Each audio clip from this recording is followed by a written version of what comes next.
Stuck in a tiny little submarine and then know that, maybe a worse way to go.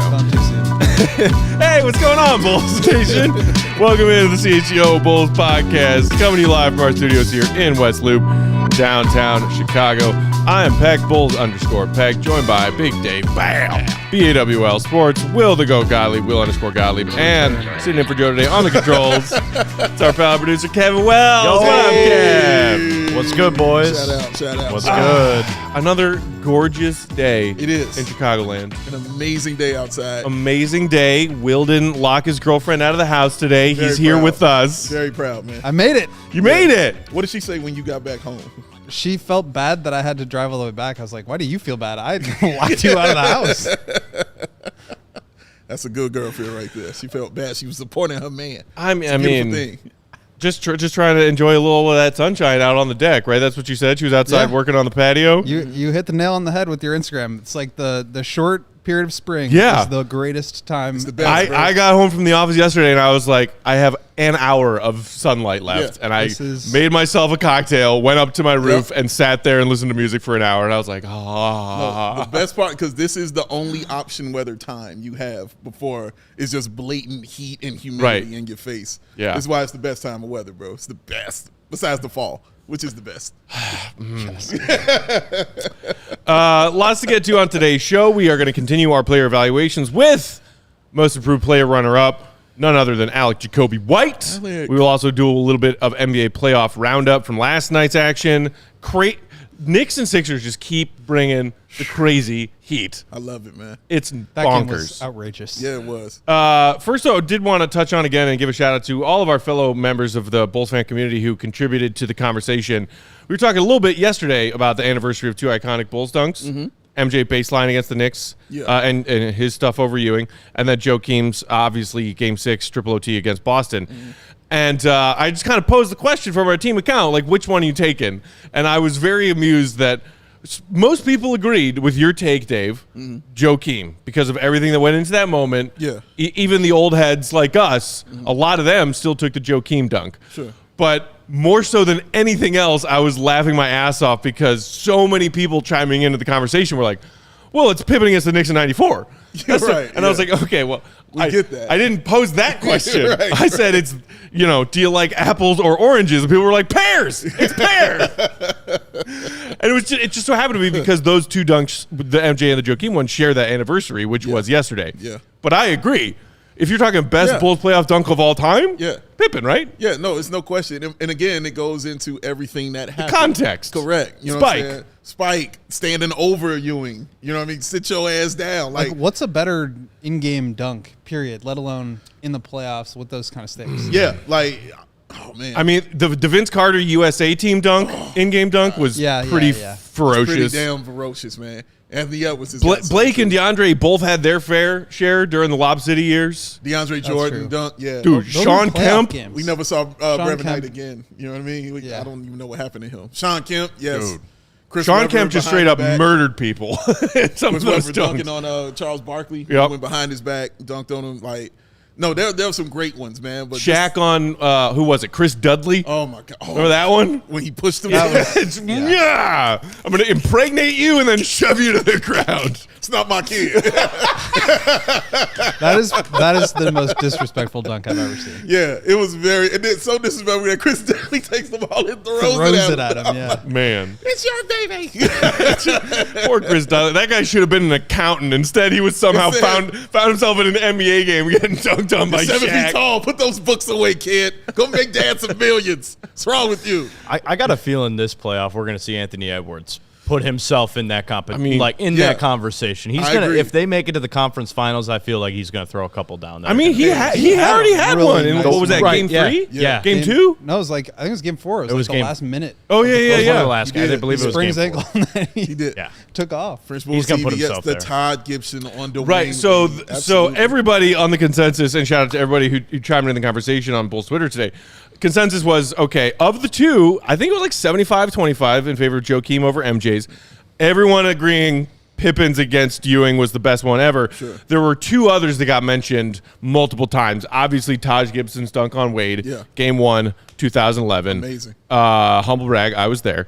And then in that same Bulls Heat series, D-Rose crossover and then posterizing Joel Anthony, who my is a favorite. large man. That is my favorite Derek dunk. That was, Man, that yeah. was outrageous. I just remember Marv out, like the entire Yeah, shout out to Alex who had that one in the comments. all the entire commentary team went speechless, and everybody just started laughing. He's Like 6'2", what? 6'3", just dunked over a 7-footer. Yeah, it was the cross, like you said, it was the cross and the finish, and on the road. You know what I mean? And the and one.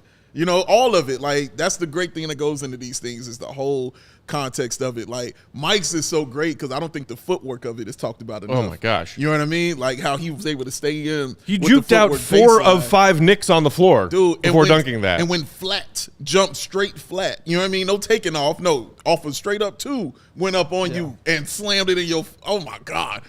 Like the disrespect of that is violent. But man, Joe King's it's for real. Listen, how you watch that in slow motion. You know what I mean? Like just watch it happen in slow motion. Put music to it. You know what I mean? Watch him finish. Watch yell. Doc Rivers just collapse into his own arms. Like all of it, man. It's special, bro. Like it's a special Bulls moment that we'll probably replay forever. Oh, man. You ready for a deep pull before we move on? Sure. Drew's in the comments saying Strawmile Swift's dunk on the Bulls when they were wearing their green St. Patty's jerseys. Oh, I remember that. Wow. Dude, When's the last time remember that. anyone said the name Strawmile Swift? Listen, first shout out to Stromile Swift. I He mean- was the original Tyrese Thomas, honestly. Yes. And- That dude could So dunk true. the shit out of the ball. dude, he could dunk With all his due respect to ass Hakeem Warwick. off. Yes, sir. Oh my God. We was doing a show just about wings like that could do that kind of shit. But yes, that dunk, if you find it and see it, my God. Yo, violence on top of violence on top of violence. I remember that. With no regard for human life. My God. Like, yeah, man. Violent. You got one, Kev? You got one? I feel like a bad fan. Stubbs with Jason said D Rose against the Pistons, and I can't remember that one now. D Rose against the Was Pistons. that the put it in the was that the comments. lob? So there was obviously the Dragic one Yeah. against Phoenix. I think there was a different one. There I was can't a remember lob. if it was a Alley-oop from lob Ronnie or just a Brewer. breakaway Ronnie by Brewer. himself against the Pistons that was also just witnessing someone fly. Yeah. Young Derek who could He just, just climbed the ladder and I just mean, kept on going my up. Violence, God. dog. Violence. hit his head on the rim kind of elevation. Yeah, man. He was something special, bro. Like, yeah. Those were special. Yeah. I probably, if I had to say my favorite though, is when I was doing stuff with the Bucks when I was in college. I saw Giannis dunk on Drummond in that Pistons series. It wasn't like it was the Pistons. They were gonna they swept them. It wasn't Yeah. like a high profile series or anything. Sure. But I remember, Giannis just First of absolutely all, subtle making flex by my man. make, Kev. make I had to work my way up a little bit. Drummond became part of the floor in that one. I mean, it was crazy. It was stone cold dunk by Giannis. Jumped all over him. It was crazy. So When you knew something was special. yeah, well, that was fun. Yeah. He did that a lot. Alex in the comments saying MJ had better posters than the Ewing dunk. That's true. Yes, and no question. He did finally get his dunk on Mutombo and then Yep. give him the finger wag. Yep. One But of the lines and, of I mean, like morning. that was the other thing I thought about. Like poor Patrick Ewing, man. On top of, we'll get to NBA playoff action at the back end of today's show, but he has suffered. that dude has suffered. He has suffered, dog. He's been through things. French Bulls TV pointing out on the D-Rose Heat series dunk that he changed directions 3 different times before going up the ladder to put, Joel Anthony on that point. It was like this, dog. Like, I mean, killer crossover, split the defense, and then did that to Joel Anthony. It's not fair, That was dog. one of those D-Rose plays where from start to finish, when D-Rose got the ball, did what he did, and then the ball was in the basket, where I just shook my head and was like, what the hell did I just watch? Yeah, you bug out when you see stuff like that, and it's why you love the NBA and why you love the playoffs. To do it in those moments is how it becomes lore. You know what Yeah. I mean? How you talk about real subtle one. Jamal Murray dunking on LeBron, dog. Whew. Kind of nice. Punched it, dude. Kind of That nice. was a tiny little poster. Yeah, man. My And God. him being injured too and doing Yeah. that. I was like, ooh. And then he gave LeBron the. He did. Dude, shout out to our guy RG over there in DVR. That picture he took of Jamal's flex after that dunk went everywhere Oh, man, that's that what he night. do, dog. That boy's eye is stupid. His eye is great. That Shout boy, out RG. that boy good. That boy good.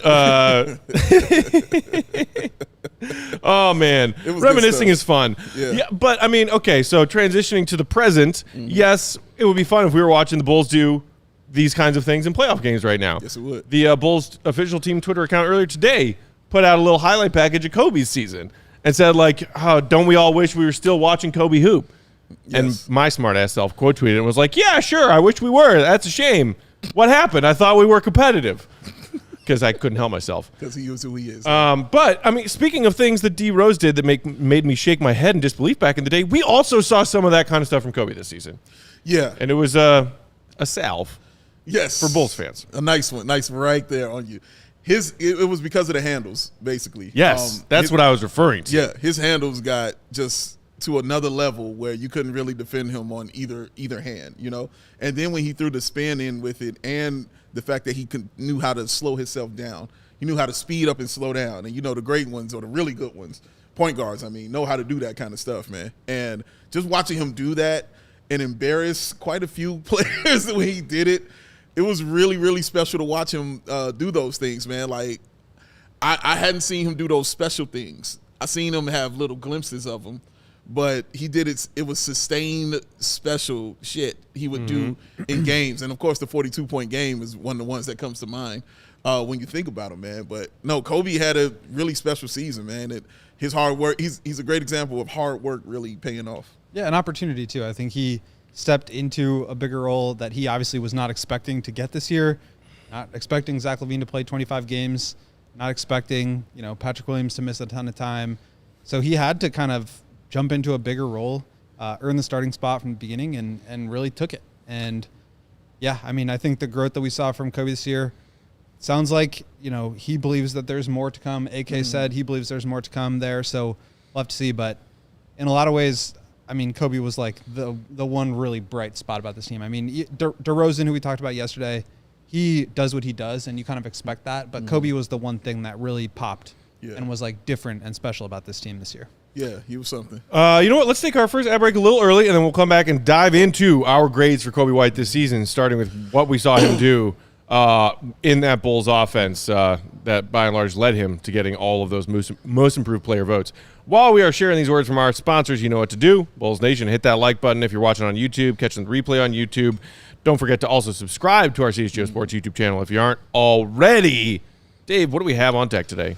When I told you guys that we were off air, that somebody called me and asked me, to talk, I had to wake up because they wanted me to talk about. Because they needed your opinion. Verse. Yeah, they wanted me to talk about this euphoria. Right. And I'm like, I'm tired, but they didn't care. They wanted to talk about it.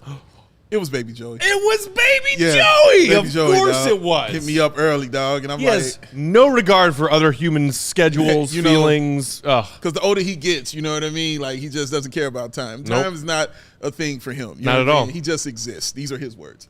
He just exists. You know what I mean? That's how he rolls, man. But, yeah, he wanted to have this discussion. It was good to hear from him. I ain't heard from him in a while. You know what I mean? But it's summertime's out. So if summertime is out, that means the Shady Rays are back, baby. Back on your face, like my man, Baby Joey. So get ready for the season ahead with quality shades that are built to last. Our friends at Shady Rays have you covered with those premium polarized shades that won't break the bank. That rhymed. Shout out Euphoria. Shady Rays is an independent sunglasses company offering a world-class product rated 1, 2, 3, 4, 5 stars for over 300,000 people. That's as many people who tell the GOAT that his cough is amazing. It's true. Their shades have durable facts. Those shades have durable frames and crystal clear optics, making them the perfect choice for all outdoor, and as this man proves, indoor adventures. They have hundreds of options to choose from, so you're bound to find the perfect pair to match your style. Matt went through several, and then he said, nope, these ones that work for me, this is pure peck right here, pure summer peck, fits my face, I like it, I'm going to put them on. They probably have a style in your favorite team's colors, y'all. Think about that right there. It's honestly, being for real, those are some of the best glasses I've ever put on my face. Like, seriously. They're like, great, man. I'm very picky about shades. I'm very They're picky about a lot. But I'm very picky about shades, bro, that I put on my face. But those, they fit me perfectly. And the fact that I can go back if they break and get me a new pair is an awesome thing, man. I really enjoy them, bro. I like them a lot. And we seen them on the go. Come on now, dog. It's another table right Come now. on, man. Ready to go. Elite goat. True facts. Shady Rays Vegas goat. The best version of any goat. That's what I know it as. Plus, if your shades ever go missing, as I expected, or take an unexpected hit, don't sweat it.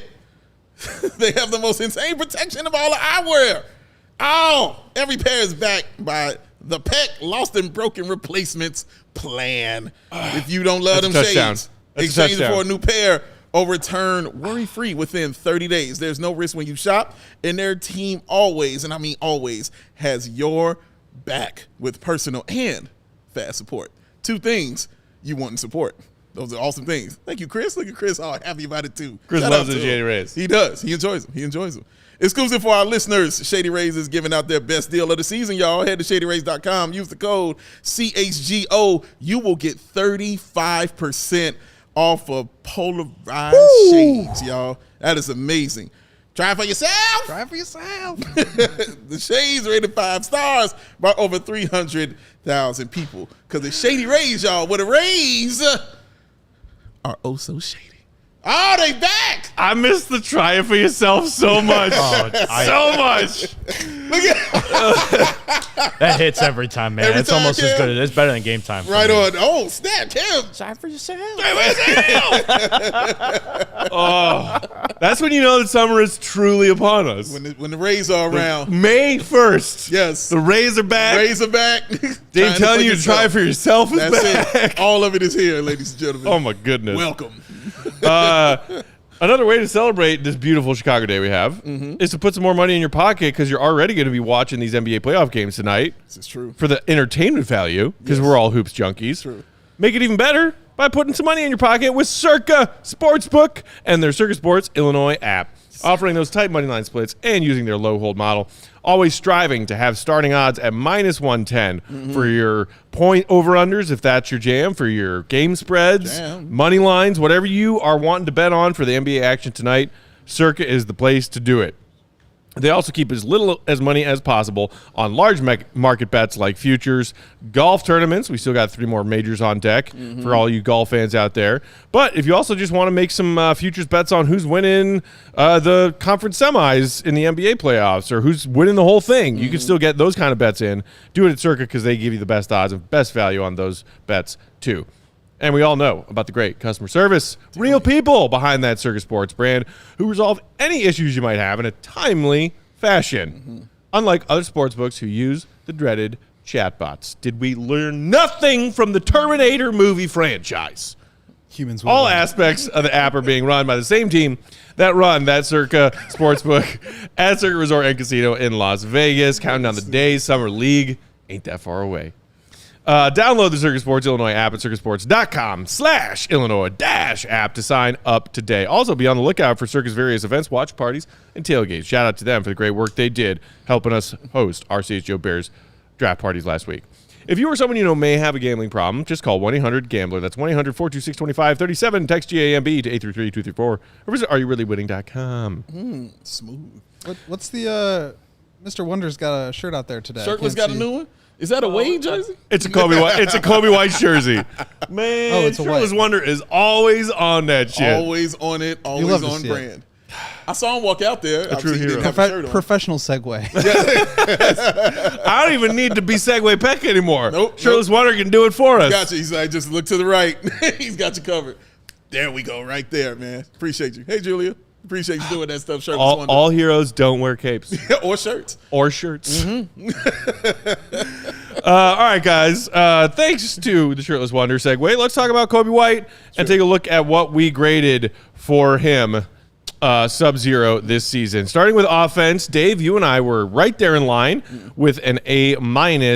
Go. You gave him a B+.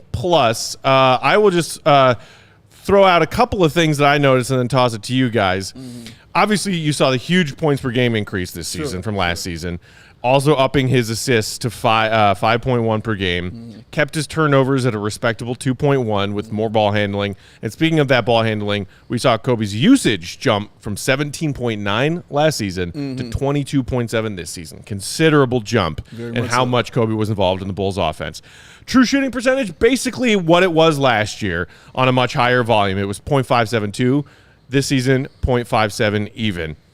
What I did like the most, and then I'll toss it to you, Dave. You were talking, I think, in last year's grading about Coby, the increase in attempts at the rim, and continuing to improve upon his finishing at the rim. Coby's percentage of total field goal attempts taken from 0 to 3 feet this season increased from 20 last year, which was a bump up from, I believe, 18.5 the season prior, to nearly 25%. 24.7% of his field goal attempts this season came at the rim.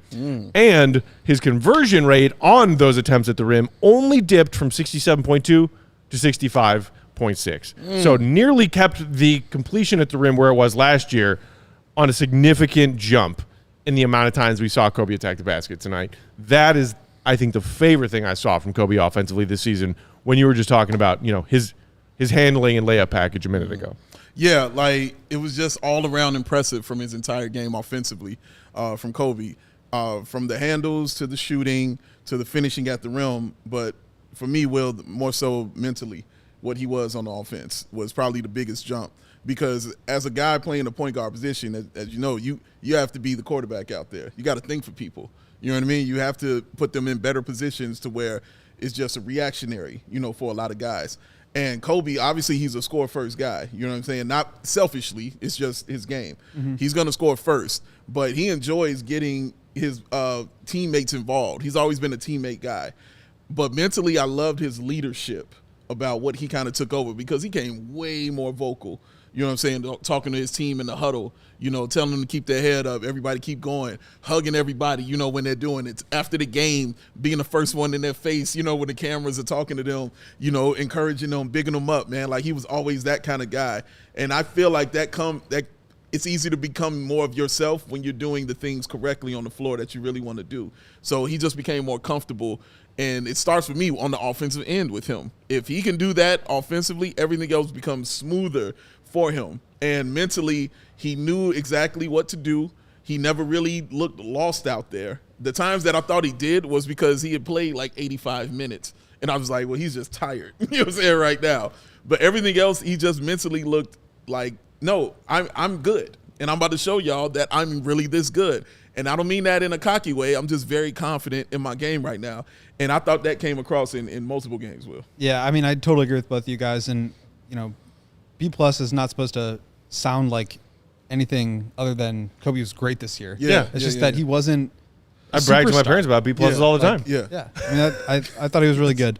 That's what the A- was, like for what you're saying. Everything you guys are saying is correct. Like he improved in plenty of different areas of his game, whether it was the ball handling, whether it was, the off the dribble creation, getting into the lane, finishing around the rim.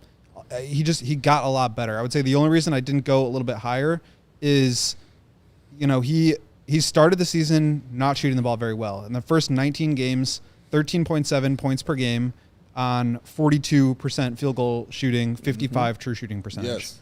That's below average. I think average true shooting this year was around 57%, so a little bit below average.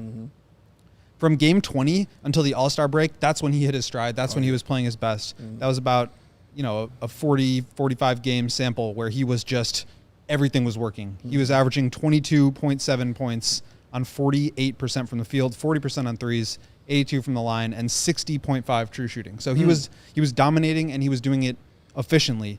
And then after All-Star break, and this includes games before the injury, his efficiency in scoring did fall again. So 18 points per game post All-Star on 41% from the field, which is even worse than the first 19 games. 48 effective field goal percentage, 52.4 true shooting, both lower than even when he started the season slow. So I think, and we can talk about this more for the overall section, but I think the consistency is the one thing that he still has to get to. I think he got to a much higher level of consistency this year. and like the floor of when, like in previous years when he was not going well, he would either be on heaters or he was like actively hurting you. Sure. And now it was like he was very good all along, and then he had moments where he was like nuclear. And now it's like, can you continue to bring that floor up to where you're not going on these sort of cold spells that, you know, he's the second option on this team now. Mm-hmm. Like he has to bring his game up to another level, and it's not a knock on him. It's just like those are the expectations. As you get better and better as a young player, you got to continue to bring it. Yeah, true indeed. The one, I mean, so I didn't give him a fully strong A and went with an A- for a couple of reasons. You know, primarily I did ask him when we were laying out our player goals before the season started to have his first 40% from 3 season of his career. And it looked when he caught a heater for a while midseason that might happen. He had a little bit of a cold streak again to end the season. He finished still at a respectable 37, I think 37.6%, which is nothing to sneeze at. But fell short of my goal and my hope for Coby there. And then the other thing I noticed, I talked about how his percentage of attempts at the rim raised nearly 5% this season, and I love that. His percentage of field goal attempts from 3 dipped down, actually, which you can believe because he was much more of an off-ball player last season. Sure. He increased his number of field goal attempts from the 3 to 10 floater range, which I don't love. Okay. Unless that is part of your game that you are like elite at. You know, like we just saw James Harden do it like 6 times in a row against the Mavs in one of their playoff games the other night. And I know it was driving our buddy Saban crazy because like Harden had not made even like 25% of his floaters this season before that night happened. But just got to tip your cap some nights, bro. Coby shot 9.6% of his total field goals last season from that 3 to 10 foot floater range, up to 15.5% this season. And his conversion rate fell from 38.5% to 36%. So he took more shots from an uncomfortable range and was less efficient with those shots. So as much as I loved about what we saw from Coby offensively this season, I did give him a little bit of a ding for that. But to end it on a positive note with my offensive thoughts from Coby, what I love, and you were talking about it, Will, as far as creating more for himself, when you look at the numbers on that, last season, the percentage of Coby's made field goals that were assisted to him was 35%. This season, it dropped down to 29%. That points to he was creating more of his own looks this season. Correct. Then when you look at 3-point attempts, how many were assisted for Coby this season? Last season, 96% of Coby's made threes were assisted. Wow. This season, that fell all the way to 83. Wow. Significant drop in Coby creating his own 3-point looks, whether it be coming off of DHOs, just the pull-ups in transition that we saw him become so confident doing this season. Sure. I love that, and he deserves credit for it. Yeah, he deserves all the credit in the world. And again, I want to see more of it. Yes, I want to see more of it. Like I feel like there were times where he, especially during kind of like that first 20 games and the last 20 games, where it seemed like he got in his head a little bit and he wasn't willing to take those shots. And then in that playing game against the Hawks, you saw him do exactly that, where he was just in attack mode and he scored 40 points or whatever it was. So if anything, like to me, I feel more encouraged by Coby's play because I think there's still more that he can get to the way that he played. And I think he just needs to continue to be comfortable and confident in his role and his abilities, but also understanding that like this team is going to continue to ask more of you. Like they need him to be that scorer. And obviously the playmaking's got to be there. The defense has got to be there, all of it. But I mean, he, like you said, Dave, that's his game. He's a scorer. And I think that the team just needs more and more of that. Yeah, like I like the fact now that I'm expecting 20 a game from him now. Oh yeah. Like I talked about how I expect double digits from him. I expect 20 from Coby. Now you show me, like you said, Will, you show me you can do this for a sustained period of time. Now I just want you to be more consistent with it. And the only reason I don't pick at him more harshly about how he played at that second half towards the end, because we knew he was coming back off an injury and kind of working himself, kind of back into that, kind of finding himself a little bit. So I gave him a little leeway on that, but I agree with you about the first half of the season. That's where the minus comes from. Yep. You know what I'm saying? For the A- is how he got off to that start. But he picked it up and he found himself, and man, had his best stretch of his career. Finished second in most improved player of the year, dog. Like, come on. All right, let's touch on his defense next. I think I gave him a C. Yeah, that's right. You and I both gave him a C. Will gave him the minus attached to that C. I feel like I probably could go half grade up on both. Yeah, no, I was a little harsh on DeMar yesterday. It's fine. We can all balance each other out. Sure. A couple of stats for Coby defensively that I could throw out there. His steals per 100 possessions on the defensive end dropped from 1.5 last year, which I know, Will, you set as a goal for him last year. He made it to 1.5. I think the season prior he was at 0.8, and you were like, Coby, get your steals to 1.5, your steal rate. He did it. It fell back down to 0.9 this season. So one of the reasons why I just gave him a flat C. His defensive box plus minus, like pretty much everybody on this Bulls team, because they went from being a top 5 defense last year to not that, fell from just above net neutral at plus 0.2 last season to negative 1.3 this season. Yeah. I will give him credit. In all of these games and all of these minutes he played this season, he doubled his previous career high, which was last season in charges drawn, from 24 to 50. Ooh. So, look, do we know, and is the eye test there, that Coby still struggles with his off-ball defense occasionally, gets caught ball watching? Yes. Sometimes struggles to get through and navigate screens? Yes, we know these elements are there when you're talking about the weaknesses on his defensive game. I think he did as many good things as many bad things on defense this year, and that's why I gave him a C. Yeah, I felt like, his defense is obviously still the weak point of his game, and similar to the way I feel about it with DeMar, like, you're not asking him to be a stopper out there. You're not asking him to be necessarily like the best perimeter defender, but the team was better defensively with him off the court. The individual metrics aren't great. He was in the 6th percentile in defensive EPM, minus 2.1, so that's really bad. But he did get better. I feel like he learned how to navigate screens at a much higher level. I think he was a little bit more aware off the ball. I think he did execute to a scheme pretty well, but he's still the weakest link out there, and that's why teams would kind of hunt him and isolate him and try to post him up and go after him. And you saw that against the Heat in that final game. So again, I'm not like asking Coby to be the best player defensively on the team, and somebody has to be the weak point defensively. That's typically going to be the smallest guy, and so by default, like, he ends up kind of being that role because he's playing alongside Caruso and Ayo and DeMar. Like, there's not a lot of other options for teams to go at, but I do feel like he improved this year defensively. He's not great at it. And again, I think that's okay given what the role and expectation for him is on the offensive end. Here's the main reason I know he improved is we knew in the past if Coby was not on offensively, he couldn't be on the floor. Yeah. And now it wasn't like that this year that we just saw.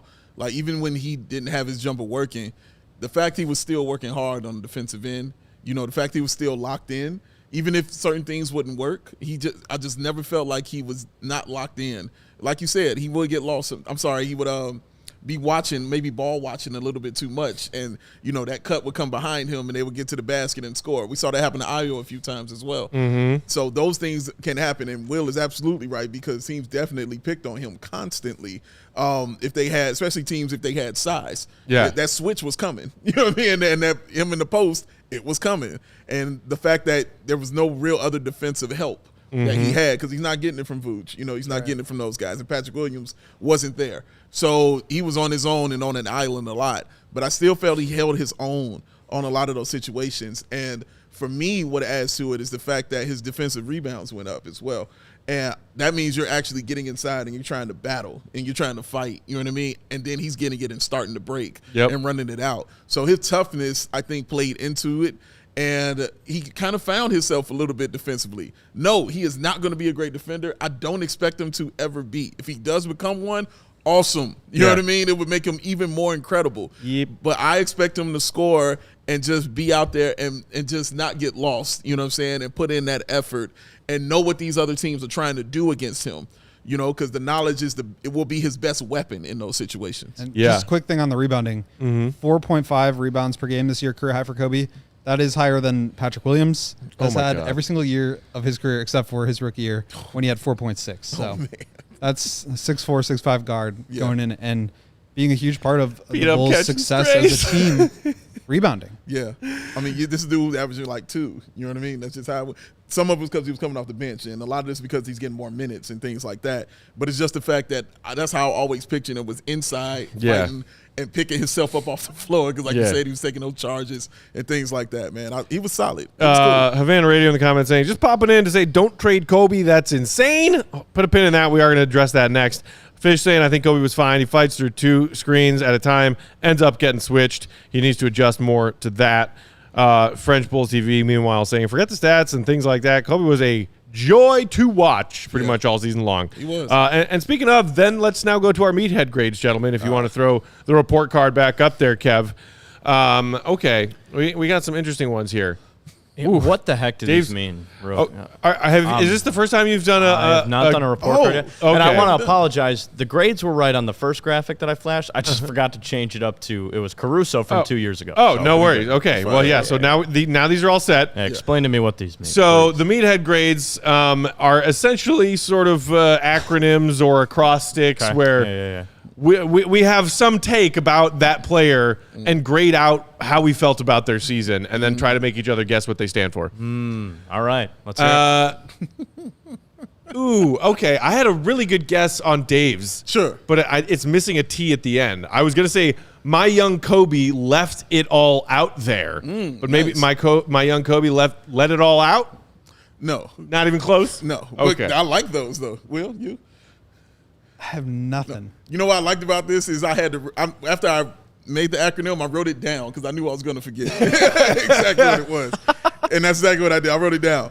It stands for make your contract look insulting and offensive. Oh, wow. And that's what Okay. I like it. that is exactly what Coby playing great is doing. It's making that contract look crazy right about now. So he is obviously outplaying the contract that he signed on a really good deal. Shout out to AK for that. He signed to a really good deal, really team-friendly deal. You won't get that opportunity again. But this is what I want him to do, is to outplay that contract, because if you are a dude averaging 20-plus and teams have to worry about you, and even if the fact that they're miking you up on ESPN, they're realizing that, dude, you can ball. You got a little something that's really dope, man. And the next contract around is going to make you some real stupid money. You know what I'm saying? So I appreciate that he is outplaying this contract and just making it look, when people look at it like, wait, you're making what? Get the hell out of here. We can't believe this. Yeah, that's what it was for this year for Coby. I'm really glad at what he did to that contract. Destroyed it. I love it. GOAT. CSAA. That sounds like a group. Coby said, hey. Catholic League South? Think as meat-headed as anything I would possibly say. As you would say, Coby shoot.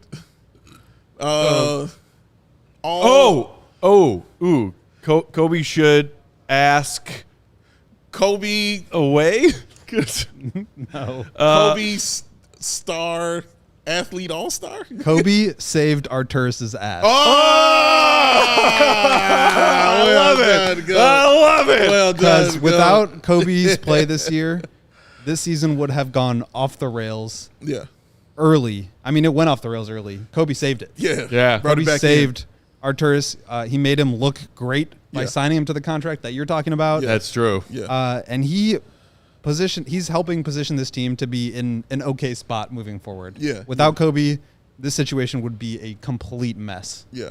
And True. Arturas has to be, I mean, good on Arturas for signing Kobe to the Sure. deal he did. I'm not Sure. trying to take that away from him, Sure. but like this situation looks a lot worse without Coby White. Very true. Absolutely right, man. Very true. Kobe All saved right, before you guys venture a guess at mine, it might help as a The most clue. meat-headed thing I would possibly Pretty good. say. It's pretty good. That's a really good one. I don't know if it got lost in translation from Sarah and then to Kev. There is actually supposed to be an additional K at the end of KMS, but the last K is in parentheses. Okay. So it's supposed to read KMS parentheses K. Oh man. Keep making scratch. I have said this about Coby White many times through this season we all just endured together. So it has to do with your mental. So it has to do with what he did for Peck mentally.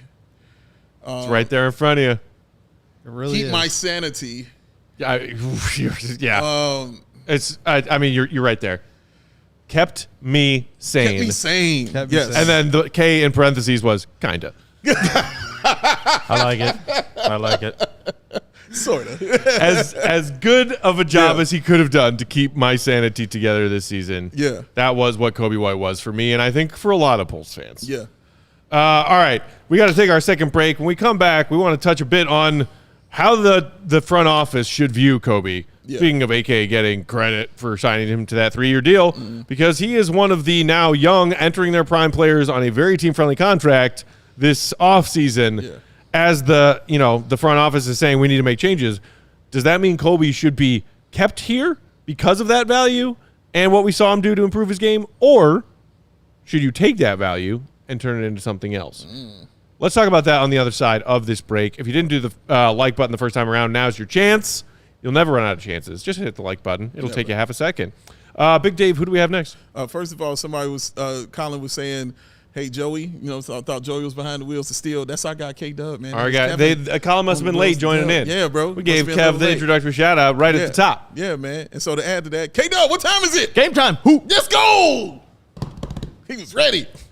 Told you he was going to improve, didn't That was a no dip. Coming in off the bench ready he? like Tristan Thompson getting minutes in a playoff game last night. Oh, my goodness. Ooh, what a game that I'm was. going to turn off my mic. I don't want to say nothing. Oh, man. You Look, probably have smart fewer man. kids. Game time, which makes getting playoff tickets even faster and easier. Prices on Game Time app actually go down the closer it gets to tip off. The closer the tip off, lower the price. That's a good deal, y'all. With those killer last-minute deals, all-in prices, views on your seat, and their low-price guarantee. Game Time takes the guesswork out of buying NBA playoff tickets. Oh, of course, you know what they got, y'all. They got the last-minute tickets. They got the flash deals. They got them zone deals. They got easy-to-find and buy playoff and Major League Baseball tickets for every kind of event in your area. Views from your seat, which is my favorite thing ever. If you're my size, height, or weight, you want views from your seat, all right? That's what you need. This guy, he gets me. Lowest price guarantee, event cancellation protection, job loss protection. Even if you lose your gig, Game Time says you still enjoy the game. You're going to need that because you done lost your job. Shout out Chip Schaefer. Hey, oh, man. Of course, those last-minute deals, y'all, you can save up to 60% off buying last minute of sports, concerts, comedy, and those theater events, y'all. And you can save even more with the exclusive in-app deals on select seats ahead of the game or of the event. So this is what you do. Take that guesswork out of buying those tickets with the NBA tickets, I should say, with the Game Time app. Download the Game Time app, create an account, use that code CHGO. Get yourself $20 off your first purchase. Terms apply. Terms apply. That's CHGO. Get yourself $20 off your first purchase. Terms apply. Terms apply. Download Game Time today. Last minute tickets, lowest price guaranteed. Because Matt Pack, Summer Pack, Berg Pack. What time is it? Get out. What was the last one? Bird Peck? Burke. Oh, Bird Peck, yeah. Yeah. Burke Pack. Burke. From Chicago. Today's show also brought to you by our friends at Coors Light. Yeah. Between work, social media, and the choices life throws our way, it's no wonder that we can get more worked up. Yes. Coors Light celebrates rising above that stress and those hectic moments in our life and choosing a chill mindset. Why not turn a rain out barbecue into a karaoke house party? Or, after a tough loss, settle scores with an ice-cold peace offering. Shout out to our guy Herb. I was watching him watch that Sox game unravel a minute ago. Yeah. I think Herb needs a refreshing Coors Light right now. He's had several. Make the choice to choose. Chill. And reach for a Coors Light. It's that simple, y'all. It's mountain cold refreshment. When the mountains turn blue, chill. You got a base. It's as cold as the Rockies. Coors Light is cold lagered, cold filtered, and cold packaged for a smoother finish. When you embrace a chill mindset, it's a good time to choose chill and crack one of these here Coors Lights. Make the most out of those times to chill. You can get these delicious, fresh, ice-cold Coors Lights delivered straight to your door with Instacart by going to CoorsLight.com/CHGO Basketball. That's CoorsLight.com/CHGO Basketball. Celebrate responsibly. Coors Brewing Company, Golden, Colorado.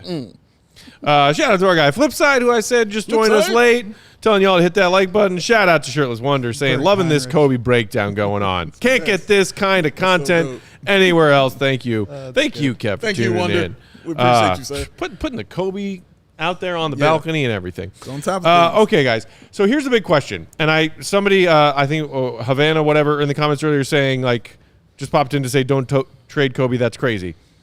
I think a lot of Bulls fans are hyped about the future of Coby because of him being a salvaging shining light in a frustrating season. Yeah. And knowing that he has 2 years left on a very team-friendly deal. Double dose. When you talk about cost of production.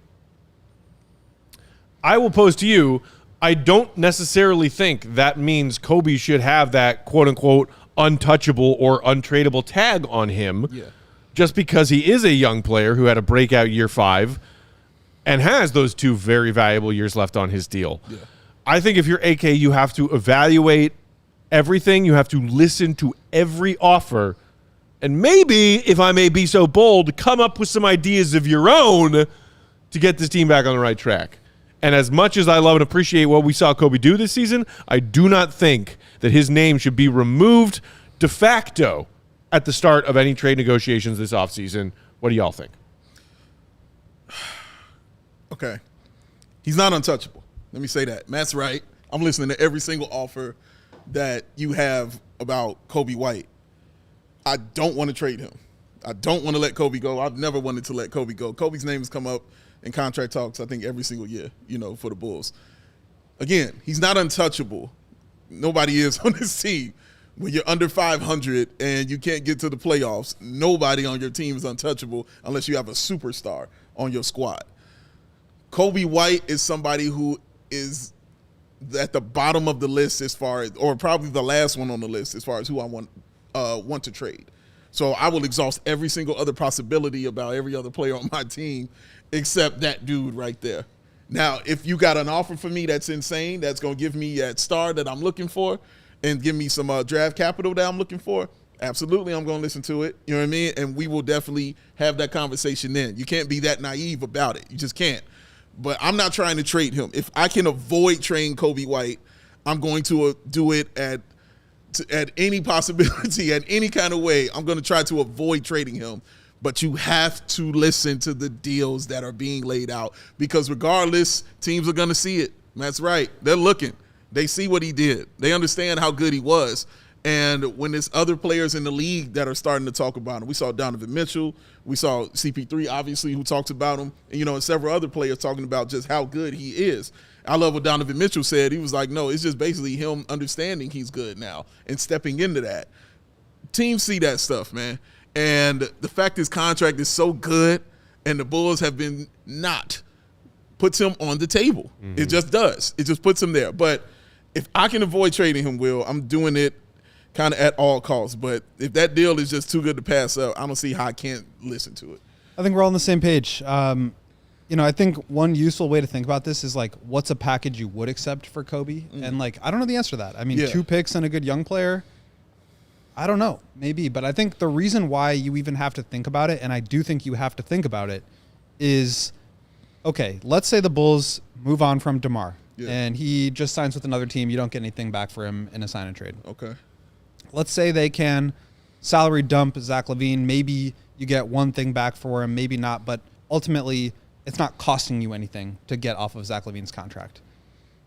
Let's say they go through this year and Lonzo's contract expires, or maybe they can just wipe Lonzo's contract off the books altogether. Oof. You are in a situation where you're kind of wiping the slate clean. You got Vooch for 2 more years. Maybe you can try to trade him, maybe not. Please. But you are going towards the bottom, right? Oh. I mean, in that scenario, you're going to be a not very good team. Yeah. You're going to be missing 3 of your best players. Caruso, obviously, I think should absolutely be traded this summer. I think not trading him would be a complete and utter failure and disaster. Again. So if you are in that situation where you've moved on from your best players, does it make sense to keep young players to build around? Yeah, absolutely. But I think you also have to think about it from the perspective of you are going to be in a situation where you're going towards a rebuild. You want to be collecting assets. You want to be starting over and resetting the clock. I mean, we thought about this a lot with Justin Fields versus Caleb Williams. Yeah. Reset the quarterback clock. Yeah. Coby and Io too have 2 seasons left on bargain contracts. After that, you're going to have to pay them a lot of money. Yeah. You're not going to be able to extend them. They're going to make more than what the extension rules allow, which means they are going to become free agents. Over the next 2 years, can you build something good enough to convince those guys to stay? If the answer is, I'm not sure, well, you better start building, or you better start to look to trade those guys because you don't want to lose them for nothing. Yeah. And if you do come to the conclusion that the best path forward is to try to trade those guys, add to that asset base and really maximize your chances when you're starting this rebuild, well, doing it with 2 years left on his contract is going to net you a lot more than if you were to do it with 1 year or even 1.5. This is the same situation they're in with Caruso. It's why there's such a sense of urgency from my perspective where you have to trade him because now he's in the last year of his bargain contract. As soon as the end of the season, like, you don't know if you can even re-sign him, let alone keep him on a bargain deal. So I agree with you, Dave. Like, it would suck to let go of a young player, but I think he's in the same situation with Patrick too. It's like the clock has already run out on these guys. It's part of, yes, they're young players. Yes, they could still improve, but part of the fact, like what you have to factor in is their rookie contract, and that's over. And now Coby's on his second contract, and it's a bargain that's going to last 2 more years. Like you gotta maximize that, and if that means you can build something from the ground up organically with your own assets that you acquire in other deals to build around Coby, great, you should try that. Sure. But if not, you absolutely have to be looking at what options are out there because he could be the most valuable asset that you have. He could be the one now who gets you the most in return and sets you up best for this rebuild that I think is inevitable, that I think they are going to have to go to. I don't think it's a requirement, but I think they absolutely should be looking to move him and engaging the market to see how much they can get. I think people in the comments mostly agreeing with us. Eric J saying Coby definitely has the biggest value. He should be in offers. Also, Io's growth as a player makes him tradable. Fish kind of echoing what you were just saying a second ago, Will, with the fact that when Io and Coby's contracts come up again, they'll be in their primes and then very expensive. Right. And who around them? A 39-year-old DeMar. And are they even good enough to be like this team couldn't make the playoffs with DeMar as the best player. In 2 years when DeMar is 38 and like his contract with the Bulls is inevitably either in its final year or he's long gone. Like, are those two players, Io and Coby, going to be good enough to take you to the playoffs? And if the answer is no, which right now it is, you can't be paying those guys max deals. Facts. You run into the same thing you're in with Zach. And I'm not saying Coby is the same as Zach. And I actually do think there's a pathway for them to keep building around Coby and Io, trade everybody else, move Caruso, get picks. And you really do start to build up that next crop of young players that you can supplement Coby and Io and Patrick with. So I think that's an option. But if you're trying to maximize your chances here, like, and if what Arturas said is true, that he's trying to play for championships one day, you got to be thinking about how you can put yourself in that best position. And trading Coby might be the best way to do that. Rob in the comments saying any guy can be traded by next season's deadline. I got to hear every offer. It's the way to go. The way to go. Colin, meanwhile, saying Coby and Io are virtually untouchable. I'm guessing we have 5 or more years with both of them. I don't know if that's your opinion, how you feel, your prediction, or a joke about the fact that this organization tends to overvalue their players and never want to make any moves about anything. Well, I'll say this, too, about Coby. Like, the kind of person Coby is, he doesn't strike you as somebody that's going to be demanding trades or, like, I want to go somewhere else. Like, he's a loyal guy. And you tell me if I'm wrong. You're around him more than me. But it just feels like he's that kind of guy. So that's why you can kind of get him on the contract that you got him on, because he probably didn't want to go anywhere. You know, he was like, I'm comfortable here. I like being here with the Bulls, man. So he's always struck me as that person, you know, that isn't really particularly moved financially. But at some point in time, if somebody's dangling a stupid-ass check in front of you, it will change your opinion at some point in time. You and gotta like, be quicker than that. Are you able to, one, afford to be the team that gives him that contract? Like financially, yeah, I think if they do clear out a lot of space, then they'll be able to. But just in terms of your team building, like, does it make sense to make him your highest paid player and then have to build around that? I'm not saying it doesn't, but that's a question you have to consider. And again, I don't think like the Bulls have to trade Coby or I personally want them to trade Coby. I think they need to orient that way and like consider all options. But I do think there's a world where they continue to build around Coby, but you're also going to have to sell him on the idea of, look, we're starting to we're rebuilding now, and we feel like you're going to be one of our franchise pillars, but we're going to have a couple of down years. Like, are you up for that? Kev, you have something to say?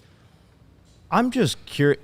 I know that it just feels like Zach's being traded regardless this offseason. Yeah. So what order is this coming? Is Coby going to be the first pillar to drop here because he's the most valuable trade piece right now? I think he'd actually probably be the last one because, okay. I mean, okay, so if you think about like order of operations here, it's obviously DeRozan is the most important person in your franchise. But if you're talking about giving him $40 million, which is what Casey Johnson reported a few weeks ago, you cannot do that without first moving Zach LaVine. Yeah, so now true. Zach LaVine becomes your first order of business because moving him is the only thing that you're going to be able to do to create space to do anything else. Yeah. But are teams ready to trade for Zach LaVine before they know what happens with Paul Pierce and James Harden and all these other free agents that are going to be available? You know, teams like there's going to be 9 teams who are in the second apron this year. You can't really do business with them. So for those other teams, they have a chance to make moves using their cap space. But is Zach LaVine going to be the first person that they're after? Probably not. So you're probably waiting until all the other dominoes fall before teams say, okay, yeah, actually do think like Zach LaVine next best option. So, but the problem is then you can't extend or re-sign DeMar before you do any of that, because if you do, now you're $15 million into the luxury tax and you have no guaranteed way to get out. And I just don't see the Bulls potentially getting themselves stuck there without an out. And so I think there's a world where DeMar does end up being the first domino to leave, even if the Bulls want to bring him back. But ultimately, like if the team wants to make any changes, it starts with Zach LaVine. And unfortunately, I think it's going to take some time for the market to develop for him, just because there's going to be other teams interested in other stuff. And that's where, and then even if you do trade him, now it's like, okay, well, what do you get back? Do you get like win now veterans? Does then it make sense to start building towards a rebuild? Probably not, because now your team is like maybe a little bit stronger and they may not want to do that. So I think Zach and DeMar are kind of coexisting as like the first most important thing that AK has to deal with this summer. Probably they won't come up with a plan in full until after the lottery and teams know where they're drafting. But I think that's why I really feel like they need to be exploring all options. And, you know, Coby is one of those players that it wouldn't take other deals to materialize in order for him to become a commodity, right? True. Teams are going to be after him immediately, I would imagine. Yeah. Maybe not. And then maybe, you know, Yeah. if you can't get like 3 good assets for him, then it doesn't make sense to trade him because it's probably more valuable to keep him around at that point. So I do think Zach and DeMar are going to have to be the first dominoes. Like, that's just how it's going to be. In order to do anything, you're going to need to move those 2 guys. But, you know, Caruso, I think, is probably the most important thing that they end up doing this summer, is like making sure you get a haul for him. And then how do you move forward with whatever pieces you get in return? All right, we are almost out of time, but with a few minutes left, quick NBA playoff roundup from last night. Cavs edge out Orlando. Home teams remain undefeated in that series. Cavs up 3-2 going back to game. Orlando. Very good game. Very good game. Mobley with that huge game-winning block on Wagner. I know Will love that. I can't believe that Paolo Banchero did not get the ball in that possession. Shout out to the Bucks. We all thought that they were dead sitting here 24 hours ago. Shout out to our old friend Bobby Portis, who's 29 points alongside Middleton's 29, helped the Bucks stay alive. No Giannis, no Dame, no problem. Also Pat Bev, man. I was about to say. Yeah, the Pat Bev game, bro. He balled, bro. Let's pump the brakes. Dude, he balled. Okay. So that one goes back to Indy, where they will try to clinch, currently up 3-2 in Game 6. But obviously the game of last night. Yeah. It's been every game this series. Something crazy happens or 26,000 crazy things happen. Yeah. Knicks, Sixers. Crazy. Tyrese Maxey said, hold my beer. This series is not over yet. Our season is not over yet. Up. Ball. A 4-point play and a logo pull-up. Yes. And as a lifelong Bulls fan who has hated the Knicks since the early 90s, watching every Knicks fan, including some famous ones, courtside, watch in disbelief as their party that they had already started exploded and they had to call 911 instead. God, I soaked up every ounce of it, and I know you did too, Dave. God, that was awesome. It felt so great. I didn't even realize it's been 25 years since the Knicks have closed out a series at home. 99. I had no Their run to idea. the title. That was the with that strike scrappy year. 99 team. And that was the strike year. You know what I mean? Like, it's been that long. Larry Johnson and Latrell. Van Gundy hanging on legs. Like, it's Allen Houston. It's been a while. You know what I mean? For them doing that. But you're right, Matt. Just watching that team be disappointed, knowing that John Starks was in the building, just, thank you, Philly, for that. I appreciated that. I picked the Knicks to win the series, but I appreciated that. I needed a little bit of that just for my own level of hatred for the Knicks. Tyrese Maxey was outrageous. I feel like they should have fouled down 3. They were talking about it on TNT postgame. Like, why the hell didn't they foul? And they showed Tibbs telling them to foul. You saw him yelling at, like, foul this dude. But at the same time, there's no defense for a dude pulling up from there. You know what I mean? You probably aren't thinking, like, well, until they get into their their exactly. set, Let me get a little closer. I don't think he's pulling up from the logo with 10 seconds left. I mean, you know? that shot was insane. He caught him the off back guard. and forth wasn't like Brunson was outrageous too. Man, balling. Dude, his ability to go right and then finish with the left hand and that scoop shot, like, Scary. Yeah. oh my god, dude, he is so good. It's hard for me not to want to see Tibbs succeed, though. Sure. It's hard. I understand. It's hard for me not to watch. You're Brunson young. and succeed. even I like get it. even Right. Chicago I know. people, You're right. like You're right. That's some of different. us have a soft spot for Brunson because I of the do. city I do. ties. Absolutely. So it's like, yeah, but you're wearing a Knicks jersey, and Tibbs, Man. you're wearing a Knicks pullover. I love Big East basketball, man. I love Jalen Brunson at Villanova. Yeah.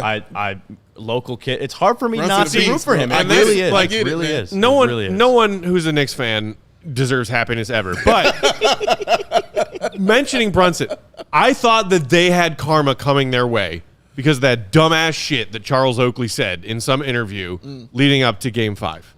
Yes. One of Patrick Ewing's ride or die teammates on a team that went to the NBA Finals, went through countless playoff series bloody battles together, which Bulls fans all witnessed because we were there beating them up right back.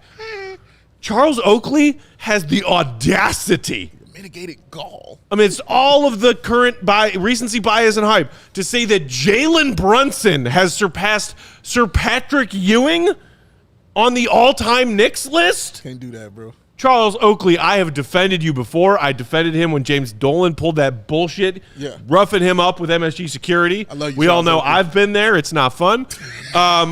But that is some straight disrespect that Charles Oakley just threw at Patrick Ewing leading up to this game. And they deserve to lose, and their fans should get an apology from Charles Oakley for saying that wild shit, because that was basketball karma. I thought it was more karma because they were hanging jerseys on Sixers statues. You know what I mean? On their That player too. statues. Like They're about to go do it again in Game 6. Yeah, that's crazy. That's super disrespectful, man. But yeah, listen, anytime the Knicks fail, I'm happy. I'll just say it like that. That's what it is. It's going to bring me joy. Yes, I like Tibbs. Yes, I love Brunson. I love all those guys. If they get to the next round, you know, fine, great. You know what I mean? But if they don't, I'll be fine. You know? They get to the next round, but that's enough. You No know, more. I really do like Brunson. Like, I really man, like he's him. nice. It was like when the Knicks went to the finals in the first time in 94. 94. Yeah, of course I didn't want them beating the Bulls. You know No. what I mean? But they did. That hurt. And I was like, well, fine. Since they're got a chance to go, Patrick, I hope you get a ring. You know? You had your Oh, opportunity. no. Dude, I was all Rockets. I had was your like, give opportunity. me the Rockets. I was cool with Pat getting one. But once after that, I was like, well, sorry. You got my one. You know what I mean? That's the last one you get, dog. John Starks went full John Starks in Game 7. Went like 2 of 17. It was the best ever. Oh, I enjoyed it. It was great. Thank you very much for that. So good looking out. Man. But yeah, Knicks lose. I'm happy. Great. But as NBA fans, we are all winners because we get to watch another game of that series. Yeah. It's been a great series. It's been a great Fantastic. series, man. It's been great. It's been Before great. that, though, we've got another slate tonight. Real quick before we get out of here, do the Celtics close out the Heat in Game 5? Yes. I'm going to say yes. Yeah.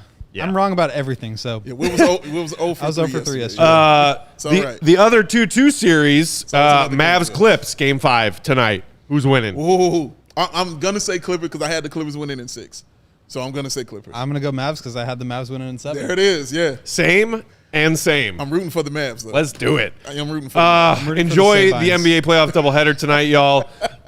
Thank you for tuning in today. Hit the thumb on your way out if you didn't do it yet. We appreciate it. Make sure you also subscribe if you listen on the pod, whatever your podcast platform is. If you feel so inclined, leave us rates and reviews there. We appreciate those too.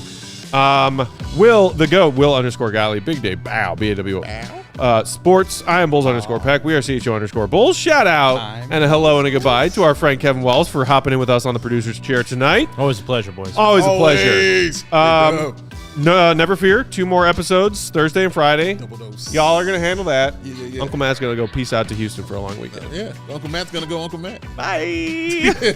Have a great rest of your Wednesday. Enjoy the playoffs. These dudes will talk to you tomorrow, Bulls Nation. See you, Rebbe. Good. We all silly like the mayor.